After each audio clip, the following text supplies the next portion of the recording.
Hello, we're live. Amanda just joining me in time. Hello. How you feeling, babe? Really sore. Yeah. Sore the last couple days. Yeah. Been You tough couple days. Yeah. Lots Interesting. of low back pain, lots of sacral chakra pain, I guess. And pressure. And you've been relating some of this through the astrological alignments that are occurring right now, right? The body's interpretation of some of those alignments and the... Yeah, I do think there is some pressure building up, like some pressure for mutation occurring even in, some people may feel it more than others. But yeah, it seems like that's what it feels like. Yeah, I mean, coming up to the conjunction, it does feel like there's the great conjunction, as they're calling it. Sorry, what you're saying? Feels like there's a lot of what? It just feels like there's a build-up to mutate, and that could look like different things for different people. Why do you use the word mutate? I don't know. I think that's just what it feels like. I don't know. That's just what it feels like to me. But in the desire sometimes to mutate, there's kind of there's the limitation. There's that we were talking about. Yes. So this is the dynamic we wanted to focus on today. Yeah, that's true. The limitations. Limitations become the container for the transmutation, for expanding, really. So it's sort of like you have the contraction. I'm just gonna turn that off. You have the contraction of the limitations going on. So the most obvious example of this being like literal restrictions in terms of our movements, our bodies, infringements on our ability to live our lives, to run our businesses, all these things, right? And it's constricting more and more, right? And this is the influence of Saturn, right? This idea that Saturn is this this constriction, this restrictor, and a lot of that ties into the notions of Saturn being sort of satanic, right? Like in terms of the archetype, it's like you have that villain, you have that archetypal force that is restricting you, that is forcing you to develop the father figure. Yeah. There's so many archetypal things going on here, right? So for like people in like truther communities, let's say, that's the deep state, right? That's this conglomeration of villains or criminals. But then for other people, it's Donald Trump. Yeah, he's like the father figure that they hate. And they see him creating restrictions on their freedom. Even if a lot of that is from propaganda and mind control techniques, that's still the valid experience of so many people. So this idea that both sides of the political aisle seeing themselves Graham is speaking for our cat. I know. He's just like, yeah. Give me that. But yeah, this idea that both sides of the political aisle are perceiving authoritarian infringements upon their rights and their ability to be free. I know. It's so interesting because we're all headed towards this shift together. And somehow, despite all the divisions and propaganda, you really have like two groups feeling very similar in certain ways. Yeah, and so we look at the stars. Yeah. We say what's going on up there. But I mean, I feel like there's still a lot of harmony in it, right? Like in the very nature of the conjunction itself. And I know Saturn has sometimes a bad rap, and absolutely, if you have a lot of Saturn going on and for a lot of experiences, then it can feel intense. Yeah. And it can be triggering too. It can be triggering for people to experience restrictions in a variety of ways. It may trigger things that you experienced very young. Yeah. certainly been pushing that for me. Has been fear. Been pushing like a lot of. It's been pushing a lot of childhood stuff out for sure. Yeah. Yeah, no, and I think today I had a really cool experience. So I had this experience today with trying to get the kids ready this morning. And Asher was really in a place where he wanted like full attention, dramatic play. Like he wanted, he wanted me to be a full character and live the arc of a fully developed story that he had imagined while we were getting ready for going to the park. So, this was really intense, I have to say, because of the level and quality of attention that he was needing in that moment. And the fact that it was literally what was helping propel him to get ready.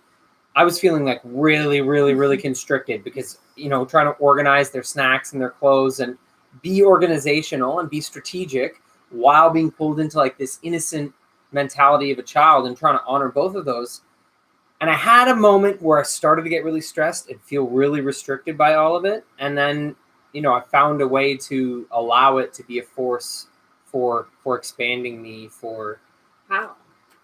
Well, I think for me it was a shift in perception, and I think it's related to a lot of like kindness work I've just been doing, like reparenting work I've been doing, where there's enough space and perspective and kindness that I can even believe that I'm able to expand into situations that feel like an escalation.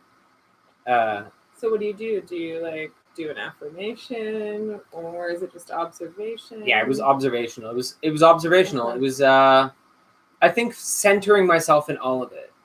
So instead of feeling pulled into all of it simultaneously, it was about being the center of it and then like allowing it to expand me, which I know seems abstract, but I guess it was really like it was related to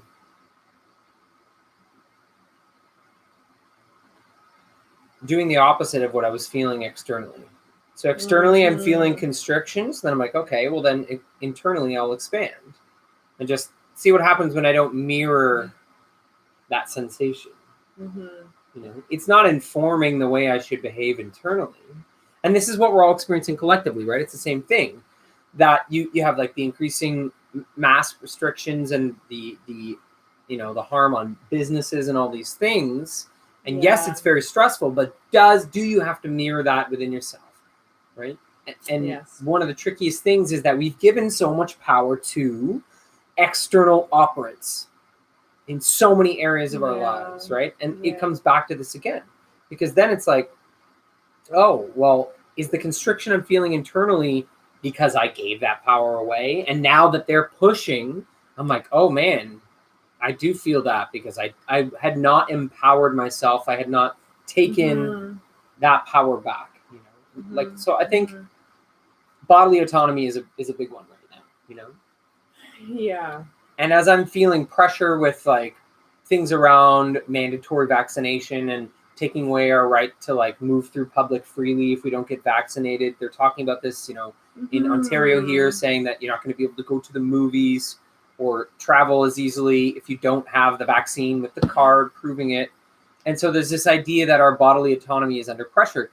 But while that may be true in an external sense, for me, taking my health freedom and my bodily sovereignty more seriously on a daily basis in small ways, like when my feet ask for attention, give my feet genuine, nourishing attention. Like if we really are fighting for bodily autonomy, for bodily sovereignty, then we better be honoring the bodies in every single moment we get the chance. Yeah. Because otherwise, why are we complaining that we're being infringed upon and then we're not taking care of these bodies? Like, what's the point? We were never taught. We have a right to be crusty and sick. Like, we do have that right. We do. But, Yeah. Anyways. Yeah, but it can be triggering too because, body stuff and like sensing the stuff in the body can be very traumatic. Yeah. It can, like, as you know yourself, like absolutely. It can bring back somatically stuff that like whether it's like shadow stuff or old traumas. Well, and so having tools to even just like help you get you through the shadow work maybe some people are feeling, I know I've been feeling some of that too leading up to this, like more shadow work stuff coming up. Yeah.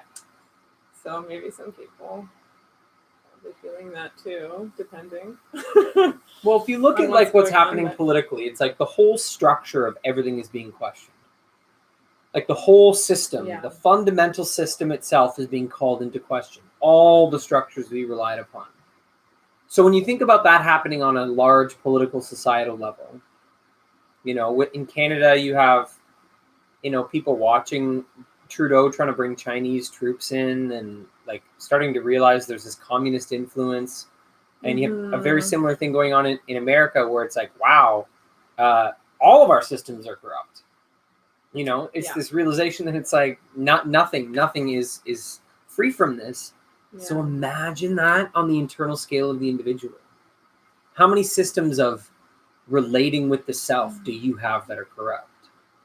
You know, I know that's what I've been finding is so many habits of relating to myself are fundamentally corrupt.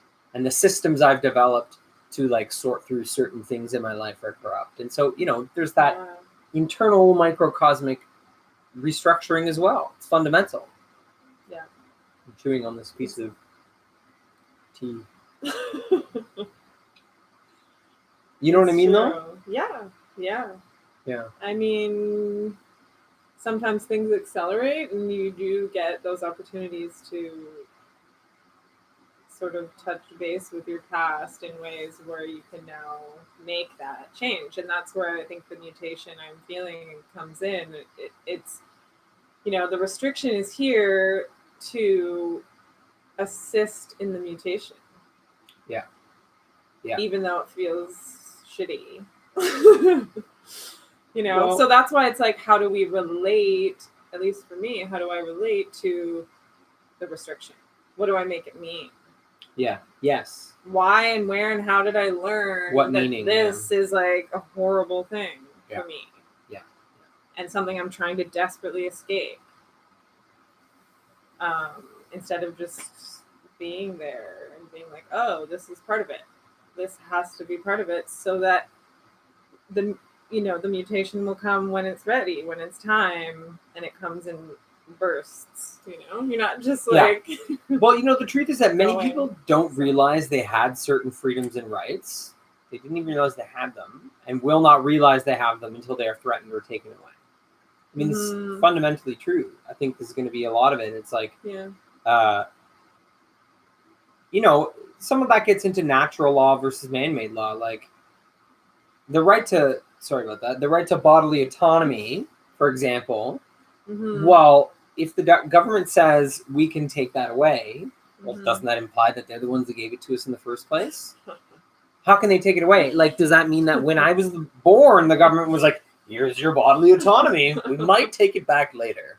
No, you were born with that. That was yours, naturally, already there. So any interference with that is it has no credibility. It has zero credibility.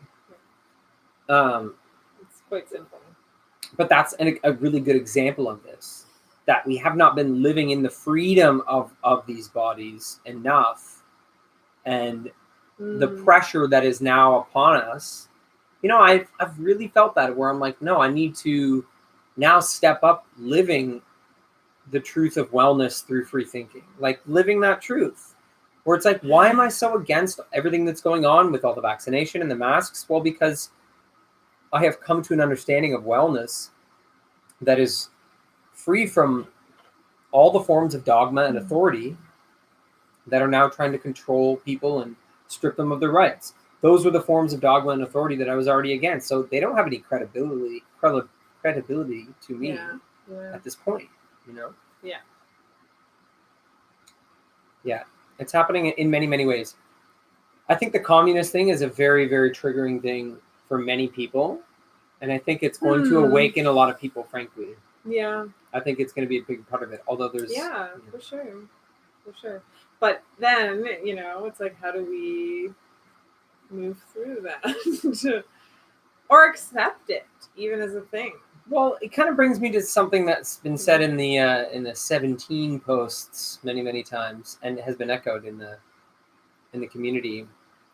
which is this idea that like this can never happen to a president again. Like none of this can ever happen to us again as a society, as a community, as a civilization. That's where it has to go. I think the corruption has to get to that point where we're all like, wow, this can never, ever happen again. All of this we can never let it get this bad ever again. What do we do now to make sure that never again do we allow our children's minds to be commodities of war? Yes. We can never let this happen again. And right now that's true. Our children's minds are commodities in a war. People are fighting for control over the minds of the young. That's 100% real. Yeah. Especially right now, when you look at all the children's books coming out with all the masking, the normalization of masking. There's the Sesame Street video of what was that? It was like the Great Reset. That's what it was. One of the Sesame Street characters. Quite intense. Yeah. Like it was not a slight mention. It was a specially made video for the Great Reset featuring Sesame Street characters. It was made for that, shown at a meeting for the Great Reset. So there's a war for a children's minds, right? Yes, it was Grover. That's right, Graham. Unbelievable. Yeah. So this whole idea to me is very important because like children's minds are seen as a resource. And that resource is being swayed by different agendas. Yes. Like and I've talked about this a lot in Worlds Within, is that just the formation of the schools was an attempt to grasp children's minds as a resource and drive them towards a specific end. And you have that now. So this is this whole idea. This should never be allowed to happen again. And so how bad does it have to get where we restructure society so intensely that we can say this will not happen again? We are now mature enough to make sure of that.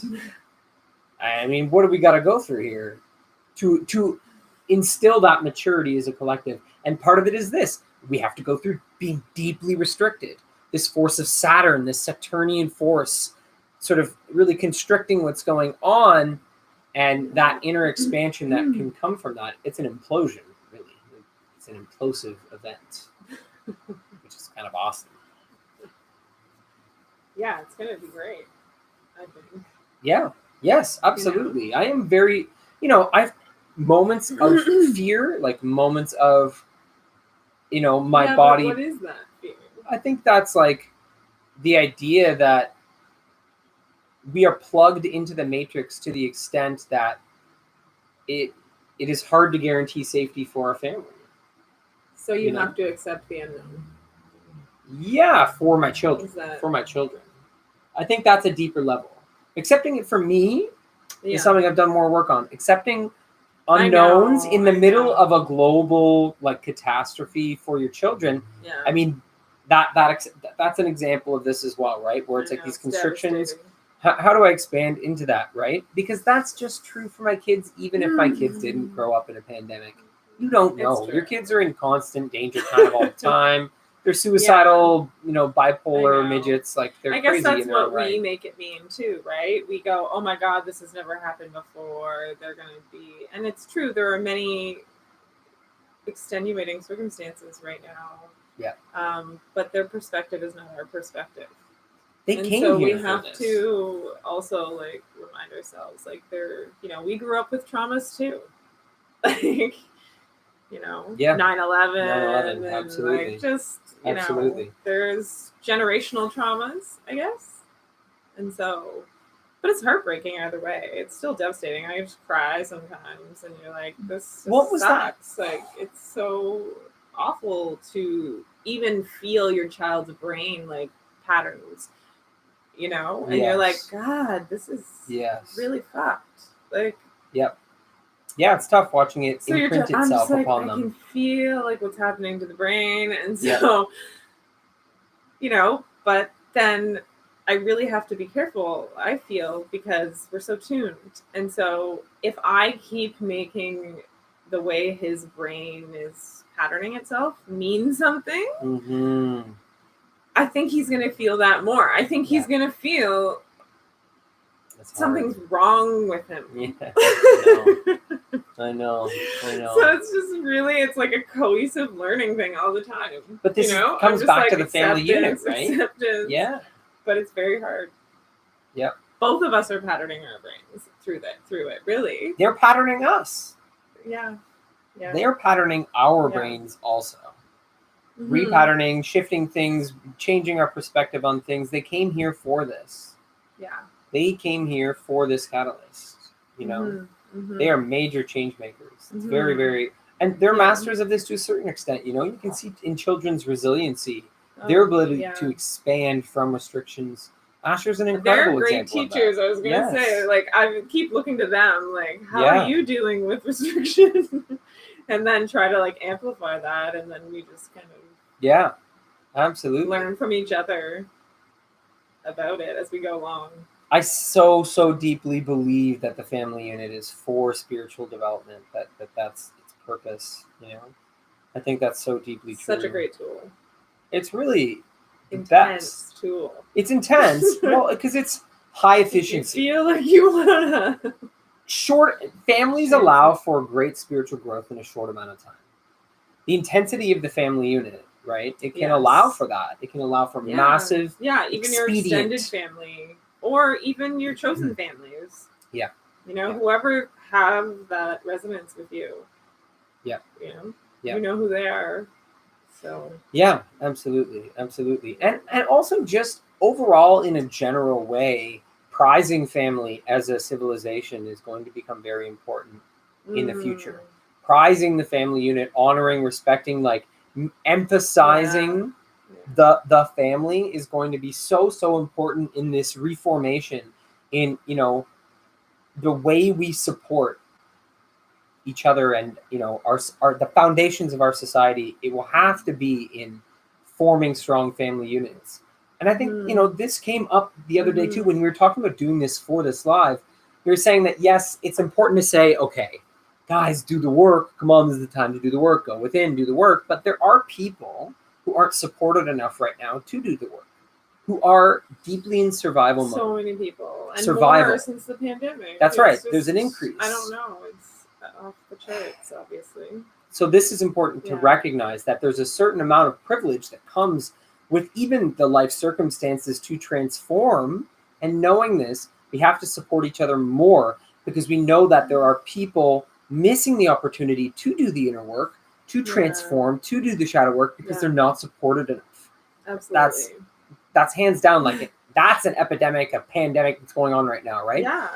Waves of human spiritual transformation that could be happening that are muted or impotent because of lack of support. And so the more we can step into supportive positions in interactions and in community ways, in more collective ways, you know, this is going to nurture that shadow work. So when we say, you know, do the work, we should also be ensuring that a big part of our work is making sure that others have what they need to join us in that privilege of doing the inner work.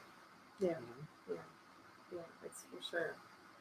Otherwise, we'll lose a lot of the community that, you know, have upheld us. Yeah, and we, you know, that bodhisattva vow is really, I come back to that a lot. The idea that I want my ascension to be tied to all of humanity's ascension.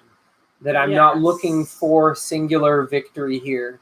That the upliftment of humanity is my upliftment, and all beings, may all beings ascend, may all beings join us. And, you know, that ideal is very important right now to live.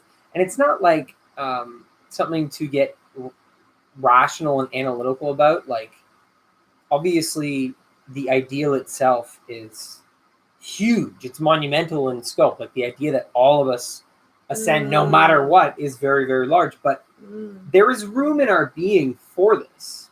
Having practiced that as a vow, as a gatha regularly, we have space within us to hold ideals that large. And that's so important right now. Yeah, for sure. So, what are we breathing in the diffuser tonight, Amanda? I put balsam fir in there, actually. Yeah. I've been, it's the oil of acceptance,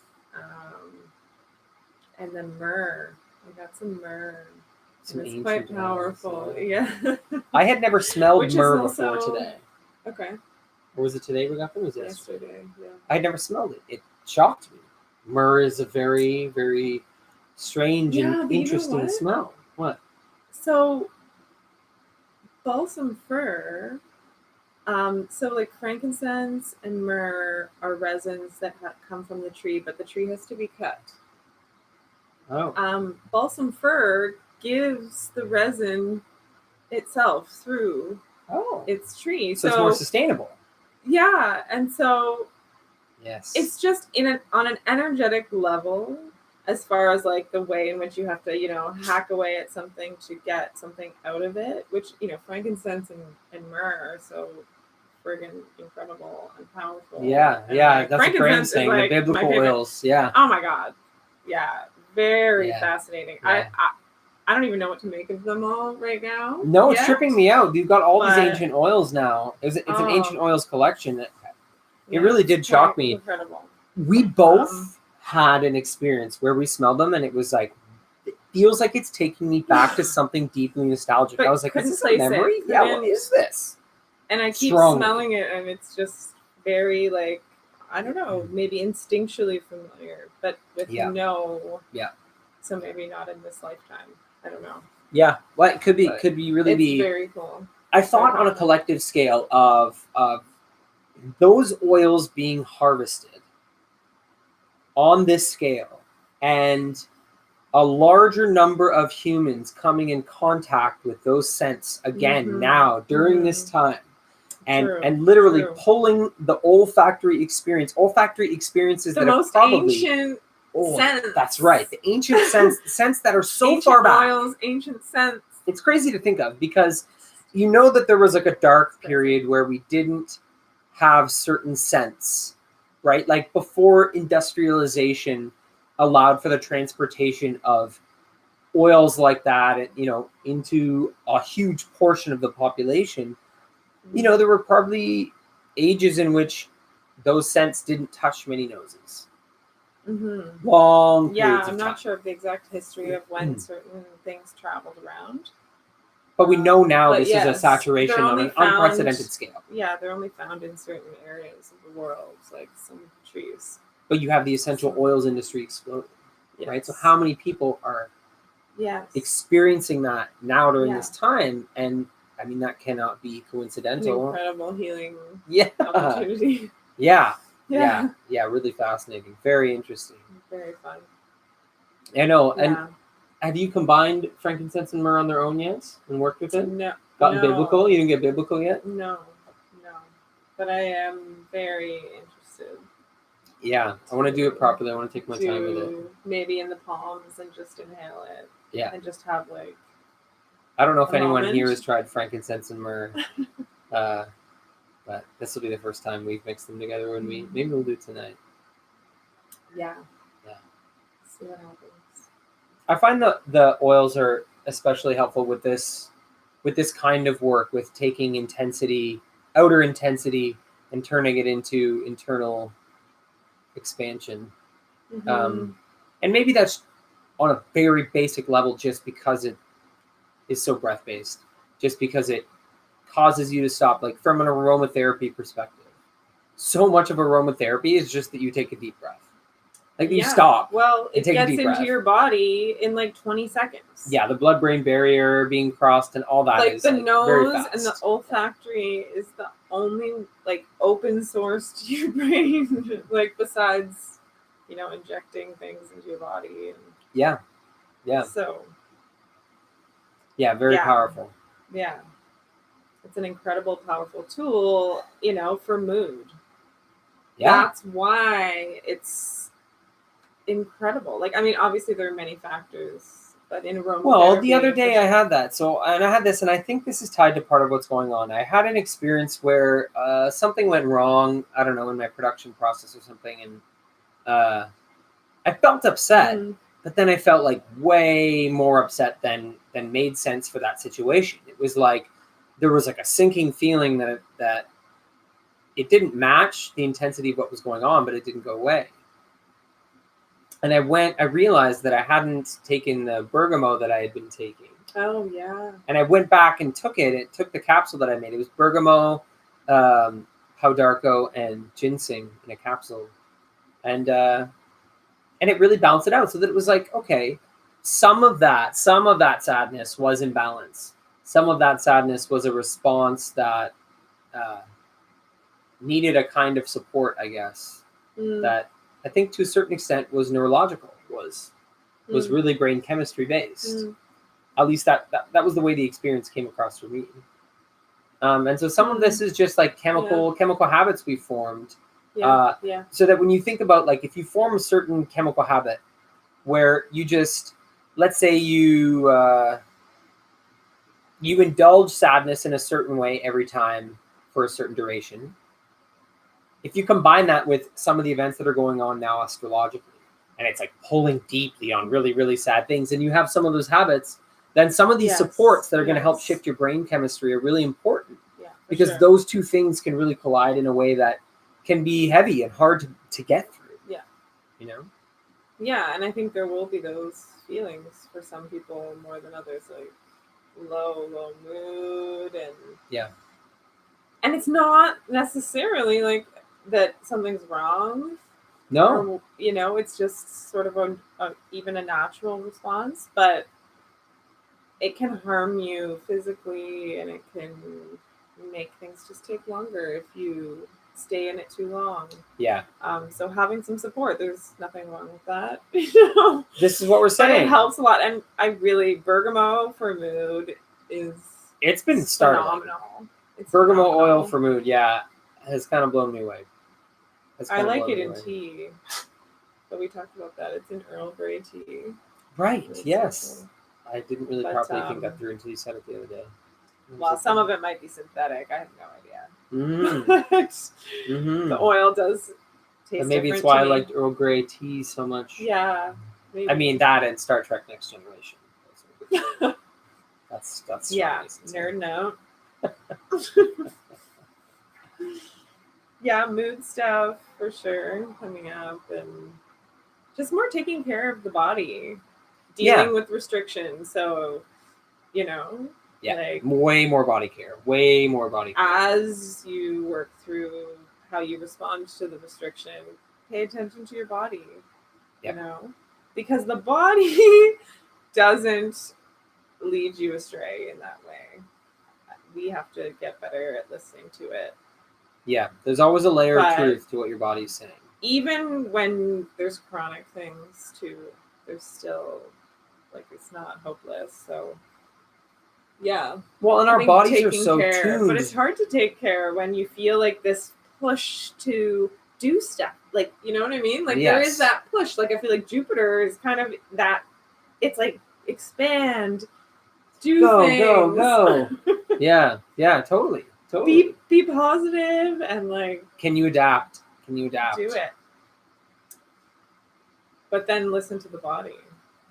And if you feel low mood, and if you feel sore, or you feel tired, just honor that.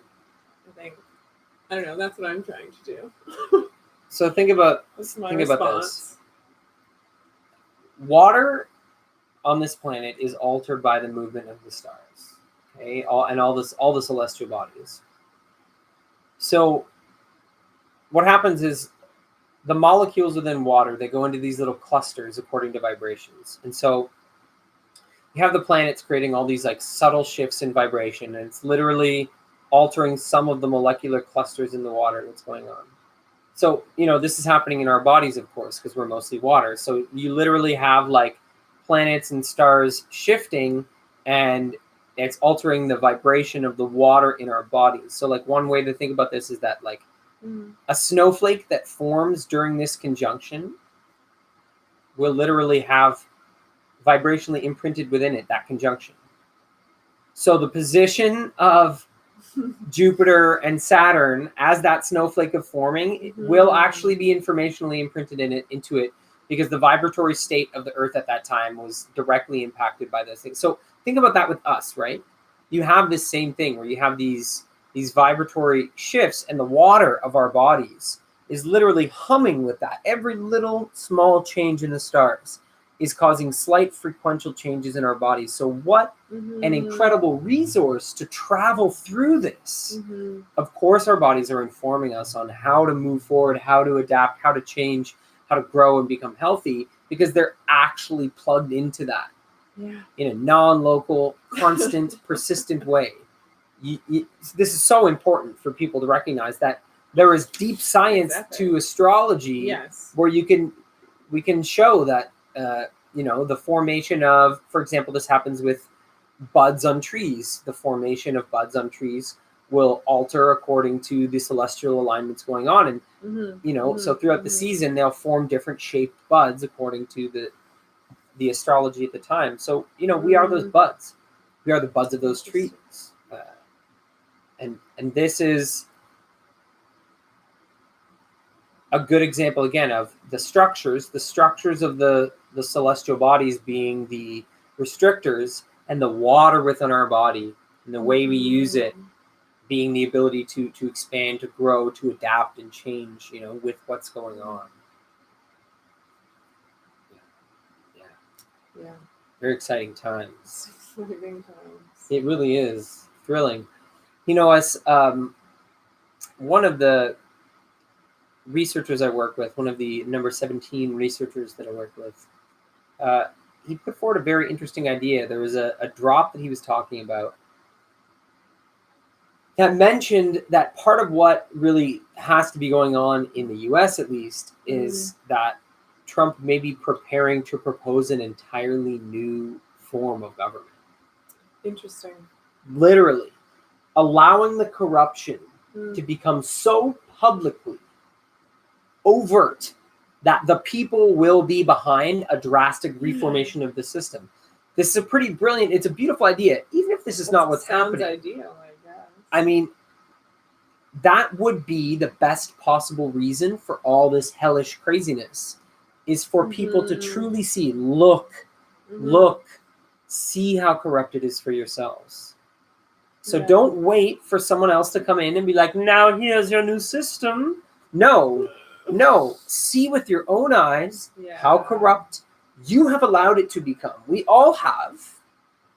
And now we build the new system together, of the people, for real. So perhaps that's why a lot of this is going on, because I'm watching that narrative with the election. And now it seems like all the legal attempts by Trump's people are being barricaded, shut down. There's disinformation. They keep getting shut down by different courts. I keep watching this and I'm like, wow, are they just hitting layers of corruption where it's like, that's corrupt, that's corrupt, that's corrupt, that's corrupt. Possible. So that it gets to the point where it becomes legitimate to take some sort of military action, to actually, enact a mass arrest scenario that people can support, that doesn't seem like a dictator overthrowing a country. The only way you can have that is with the will of the people. It's the only way. And the only way that people will be behind that is if the corruption is 100% exposed in the sunlight, basking in it. That's when people will really do it. It's the only time. Possible. So I think this is a very interesting theory. Possible. And, again, this is a really good example of this idea of constrictions creating expansion. So are we just being shown the corruption to the extent that we will take a hold of this civilization finally and build what we say we want? Be the change that we claim we want to be. But we need enough people on board. And, maybe there's still too many people in denial. Maybe it has to hit a certain threshold. The right time for mutation. I don't know. We'll see. But it's true, yeah. And people talk about Nisara and Jasara often. And the version of that seems legitimate to me is the version of that is by the people. I don't trust anything that requires my mental submission to dogma and authority. Yeah. So if there's anything like that involved with here's this new system we designed, trust us, it's beautiful. It's like, this is the great reset in a lot of ways, right? So we have to be very careful here. To what extent are we relying on dogma and authority when we envision the new world that we're seeing come about or that we're feeling on the horizon, what is the role of dogma and authority? Obviously, we need leadership. Leadership is good. Yes. Strong leaders are incredible forces in the world, or necessary forces in the world. Don't tell you to ignore your own intuition. That's right. They teach you how, and they support you. Strong leadership is rare in this world, and it, when the corruption, the deep corruption, is cleared out, will the strong leadership be there? Right? What does that look like? I think a lot of us are in training for that, right? Yeah. Those of us that are more aware of what is occurring are preparing to be the strong leadership that is going to be demanded when there is a vacuum, when there's suddenly a vacuum of leadership. Because that's what we're looking at, right? If there is a mass arrest scenario, you're going to have a leadership vacuum. Suddenly, all these people occupying these positions of power are under arrest. So what happens with that vacuum? Yeah, it's scary, but this is the same thing. I experienced this the other day where a part of myself disappeared. I had a vacuum. I had emptiness. I had nothing in place of this aspect of my being that had been there my whole life.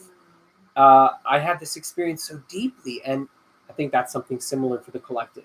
I think what we're looking at is there's going to be this scary vacuum of pure potential. Of our system collapses, and we're all staring at the abyss. And what are we going to create within it? Yeah. You must know the abyss well. I see you've experienced the abyss. Yes, I see you've experienced it. Sometimes stay in the abyss too long. Yeah. I'm too comfortable.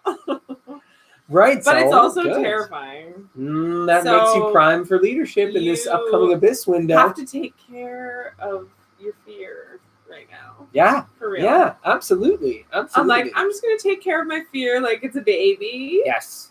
Yes. And I'm going to, because it's really too in your sacral chakra. It's really there. And that's what I realized today. I was like, oh, okay, there's like a baby fear inside me. Like, I was just going to give birth to it at some point. But like for now, I'm just like calming it down, The little fears are the worst, I'm finding. The little... I don't know. Yeah. Because there are big ones that it's like, okay, a big fear I felt my whole life, but like it's been there. But the little sort of nagging, persistent fears that are more like whispers that just stop you from doing like basic things you need to do.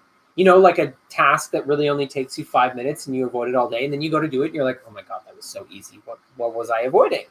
I know. Right? But that's when it bubbles to the surface. I know. When you really you dig down, you're like, okay, I was afraid to do that one thing, and then you really go down, and then it's connected to something bigger. Yes. Dig it up. Yes, you mean it's connected to something bigger. Always, yeah. Yeah. Sure. I guess I would just, if I was in that state, I would just assume that like I had not noticed something for a really long time. Yeah. And that it's just now spewing out of me in like really weird ways, and I'm going, wait, I didn't notice something, because that's happened many times. That's just like a clear time when I'm like, oh, yeah, I've been not noticing that, and now I noticed that. Okay, I need to do some tending too. I need to take care of something. I've been neglecting. I don't know. One of the capacities that we have that we don't really realize we have, I feel, is our ability to function with low awareness. Our ability to not notice something crucial throughout our daily lives. To completely miss crucial parts of ourselves, crucial habits, crucial mistakes. There are mistakes that we're making sort of internally in our perceptions and our judgments that we don't perceive even, And I just think we have to remember, we have to humble ourselves through this idea that you can have zero awareness of something that is driving a huge portion of your life. Zero. You can have no awareness of something that is directing huge portions of your life. Sure. This is a capacity that we have. Sure. That we have to reconcile, what though? Myrrh is good for this. Myrrh is very good for this. Because really? Why? Well, on an energetic level, it helps you sort of accept mistakes as just being part of being a human being. Like, your fuckery, your weirdness, your things that you were like, I was unconscious, like. Yes, when you find an area of your life that was just unconscious. When you're at that precipice where you're like, I'm going to go to guilt, I'm going to go to shame, I'm going to go and do something weird with it that I also was conditioned to do. Yeah. Myrrh can just help you in that moment. It can be sort of help you avoid or avert some of the guilt, some of the shame and things that you would do, and just be like, I'm a human being, I want it right now. I'm a human being who needs to make mistakes, who needs to feel restrictions, who needs to do these things, on a level, it's like, it's also part of accepting, I guess, on a level, if you need to just be a human being sometimes and have an unconscious and not know and be scared. And you know what? Raising kids points this out so deeply. Yeah. Because I notice the times when I'm not letting my children just be children. Oh. Yeah. Just oh my gosh. Just be children, human children. When you're like, I'm not allowing them to be children. I'm just openly not. Whoops. Sorry, guys. And that's a moment where you're like, okay, I really need to be human right now. I need to be allowed to be a human who sometimes doesn't let his kids be kids. It's just the way it is, I know. I know. Yeah, myrrh. Interesting. Really bonkers. Well, and okay, so we threw the link for Good Resonance in the description here, and if people are interested in getting some really, really incredible essential oils through Good Resonance, we have found it quite transformative, and we really invite people to touch base with us. If you're interested, we offer consultation, and we have lots of experience helping people get well, because we've worked in many different areas supporting different forms of wellness. We've both worked extensively in the mental health field and in working with nutrition as healing, extensively in mindfulness and meditation. So we offer like a holistic insight into this. So if you're interested in essential oils and wellness consultation, go through the link. Grab a hold of us. Let's chat. Yeah, for sure. Well, anything else to offer? Or wise Amanda? Gosh. No, not now. No? Well, thank you for everyone for hanging out. We enjoyed it very much, and we look forward to thank you guys so much. To hanging out again next week. And if people have anything that you want us to throw down about, reach out. Come hang out with us in our in our Telegram chat, and Ricky the cat this time. Ricky the cat came to visit, and find us on Instagram. We normally have a different cat. They've switched it up. We've had a different cat guest. It was Bunky last time. True. Enjoy our cats, and my cat shirt. They enjoy you, I'm sure. They're coming around, so. Well, good night, everyone. Yes. Good luck. Good night. Good luck with the restrictions and the expansion.